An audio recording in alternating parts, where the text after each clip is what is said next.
Guess what, guys? We got another Summon Rush event starting tomorrow, which is pretty crazy. This is the third Summon Rush event, I think, or second, going back to back to back. Maybe it's just the second one and I lost track. But either way, we're going to have a summoning event going on together with the Summon Rush. We have some big names, some crazy, crazy champions on the 15x progressive chance. Now, this is for the Community Week's Titan event.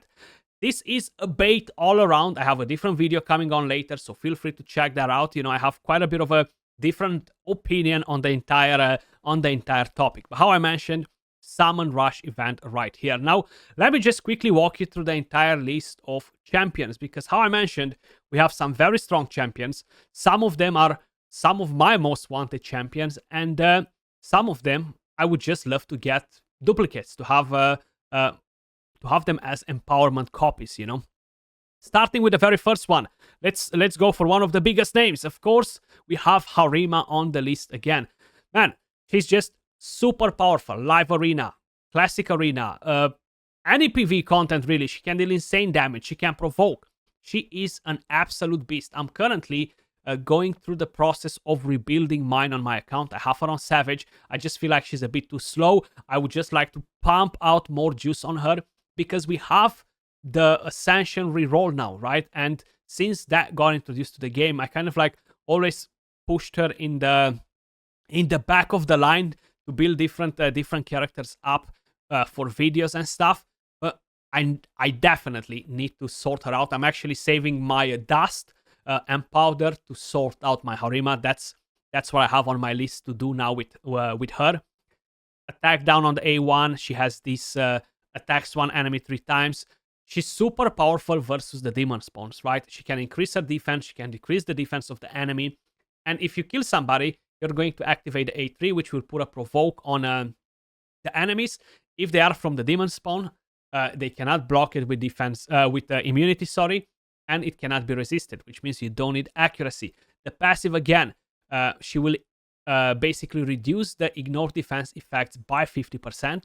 And champions from the demon spawns cannot inflict critical hits on her, and she cannot land weak hits versus the demon spawns. Very strong champion. I know a lot of you guys would love her.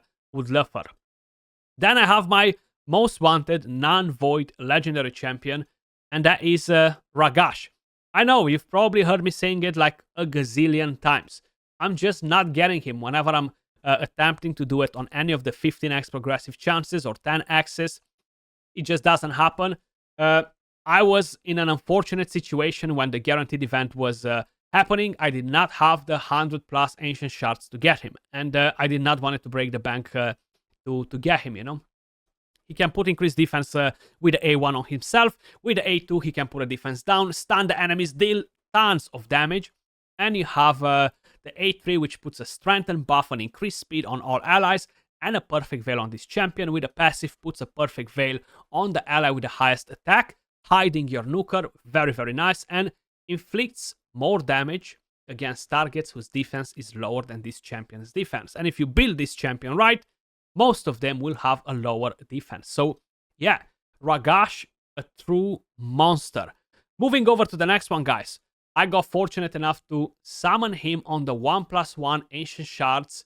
Not this one, not the previous one, the one before that, okay?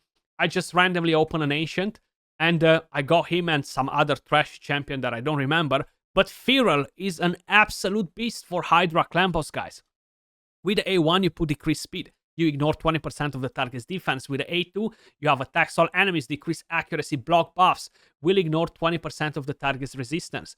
Then places increased resistance and a perfect veil on your all of the allies, sorry.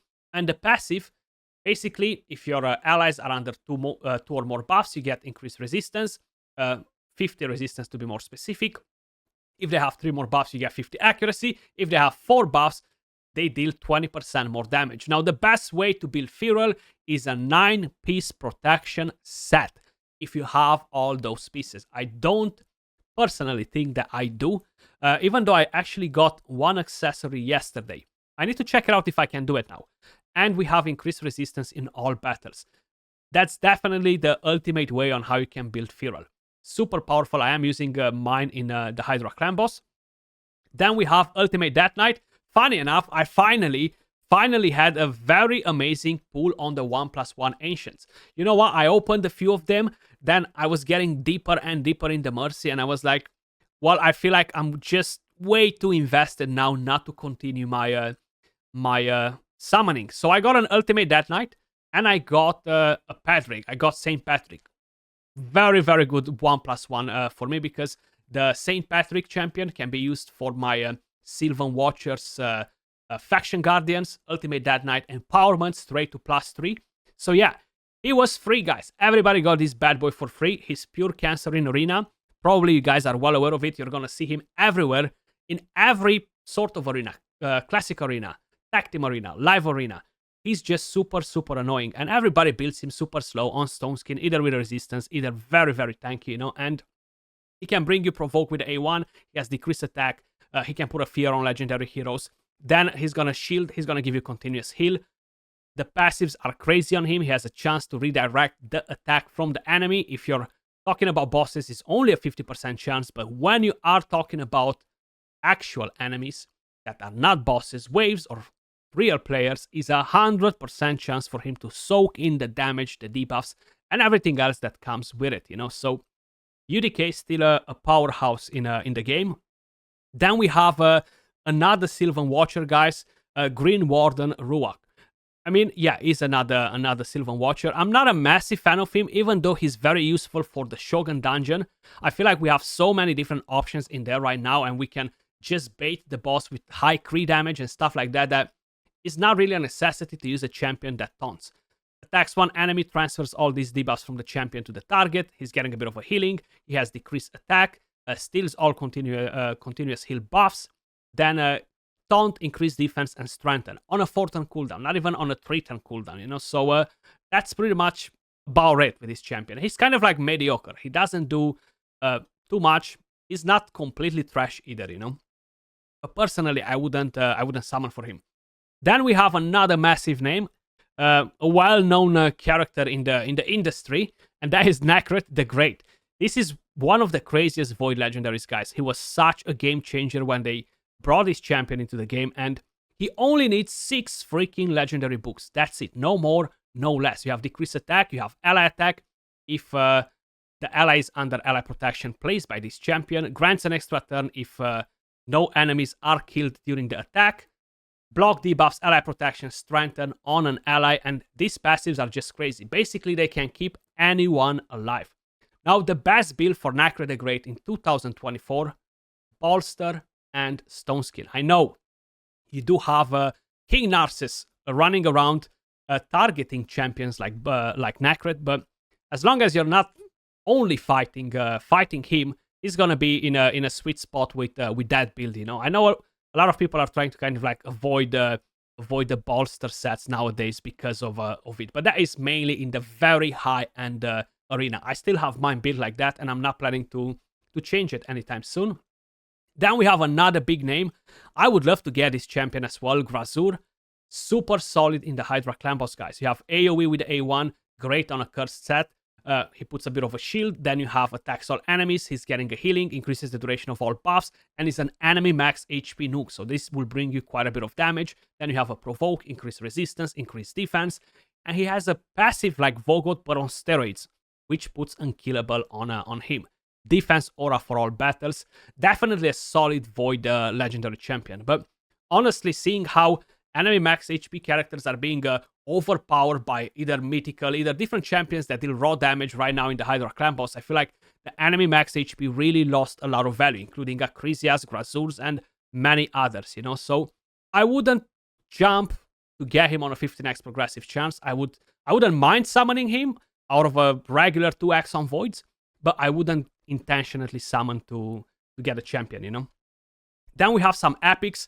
Boranggiri. I was actually looking today at one of my older videos with Boranggiri soloing the Bommel, you know. He's still a pretty solid champion. Good for faction wars. Yes, you're not really going to get any insane value for much content nowadays because the epics are constantly kind of like getting a power creep, but you have a chance to provoke with the A1, you have a chance to stun AoE, then you're getting a strengthen, you're getting a shield. So a decent support. Basically, what allows him to solo the Bommel is the passive, but he has pretty high requirements in terms of gear blessings to allow you to do it on hard mode floor 90. Lady Annabelle does a much better job than Boranggiri, you know. Then we have Skullcrusher, one of the very few counterattack champions that we have in the game, and we do have a mythical now, so there are not only 3 counterattack champions, we have 4.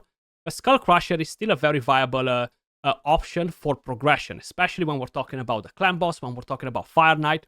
He has this passive that decreases the duration of all debuffs on the champion by 1 turn at the start of each turn. Now keep in mind, when this passive actually procs, you're not decreasing the cooldown of his skills. So if you're planning to keep this on a 3-turn cooldown, the ally protection and the counterattack, you will need to have him go on a 4-to-3 ratio. If no, this will get delayed every time he gets a stun in the clan boss, for example. Heal reduction on the A1, but it's only a single hitter.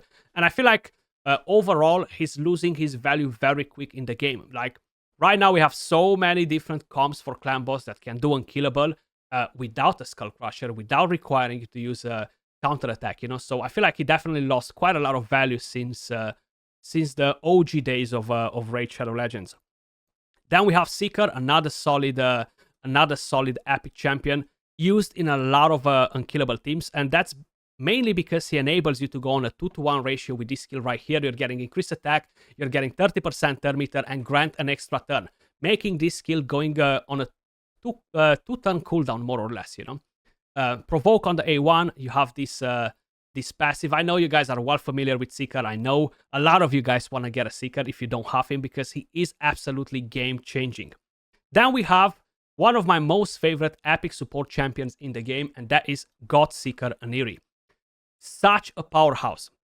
She can solo Amias right now on full auto. She's probably the best champion to solo Amias, because you can just let her go on full auto, which is a massive thing. And she just has this passive, reviving somebody, you know, when it gets a fatal hit, reviving with all of the skills on cooldown, which is a very solid skill. You're getting some healing. She's a massive champion for the Sand Devils Necropolis, enabling you to duo the boss with a lot of different damage dealers. Then we have White Dryad Nia, super strong for Hydra clan boss if you're running Tranda, guys, because you can use 2 of her and constantly decrease the cooldowns of Tranda, making her go ham on the Hydra heads, dealing a lot of damage. She's a pretty awesome one because of this skill right here. I've made a pretty interesting team for Spider hard mode with this one, actually, where you're decreasing the cooldown of the nukers and hacks and stuff. Was a pretty interesting team. Then you have AoE decreased speed and ally protection, strength, and a bit of healing from the passive. So that's what we have for this 15x progressive chance this weekend with the Summon Rush, guys. Now, how I mentioned, this Community Week's Titan event is a massive bait. I will have a different video coming on later on for this, and yeah, I'll leave it here. Let me know your thoughts in the comments down below if you are planning to summon for any of these champion. Much love, and I'll catch you all in the next video. Peace.